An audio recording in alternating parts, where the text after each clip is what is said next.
Hej, jeg skal bevise, at determinant er lige med arealet af kraftens parallelogram.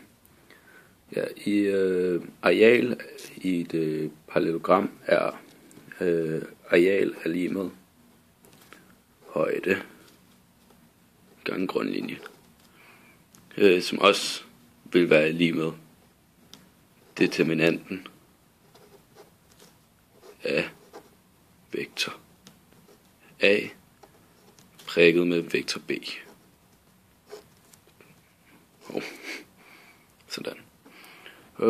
I det her tilfælde, hvis man starter ud for det første, så vil grundlinjen være vektor A, som er her, og højden vil så være her, som vi ikke har endnu. Men for at få højden, kan man tage tværvektoren af vektor A, som vil gå op her omkring. Den skriver sådan der. Og på den måde vil vi så kunne projicere vektor B over på vektor A, tværvektoren A. Så for at få en vektor, der hedder, som hedder B projiceret på vektor tvær A. Ja. Så skal den skrives lidt. Den her, vi kender formlen for den projicerede vektor her, der hedder som den numeriske værdi af af vektor A prikket med vektor B divideret med den numeriske værdi af vektor A i anden gange med vektor A. Og der vil den her gå ud med den her. Så der vil stå den numeriske værdi af vektor A gange med vektor B divideret med vektor A. Så har vi længden af højden, og den skal vi så gange med grundlinjen, som var vektor A. Og det kan vi så skrive sådan her.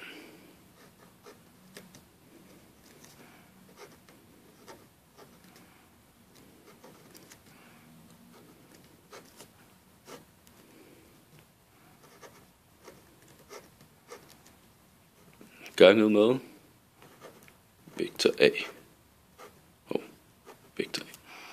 Ja, og da de her to er den numeriske værdi af begge to, så er den her og den her vektoren A, så vil de kunne gå ud med hinanden i det her tilfælde.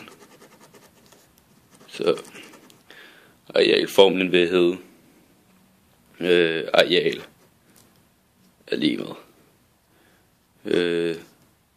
numeriske værdi af tværvektor A prikket med vektor B, som meget vel ligner determinant, som vi har her, som er vektor A prikket med vektor B. Og da det er den numeriske værdi af de her to, vil det være det samme som determinanten af vektor A B, som vi også skal skrive sådan her.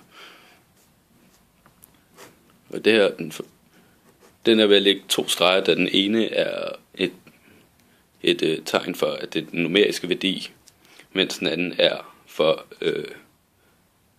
at det er vektorerne. Så har vi vektor A1 og vektor A2 og vektor B1 og B2. Og den vil så blive ganget på den her måde over hinanden. Ja.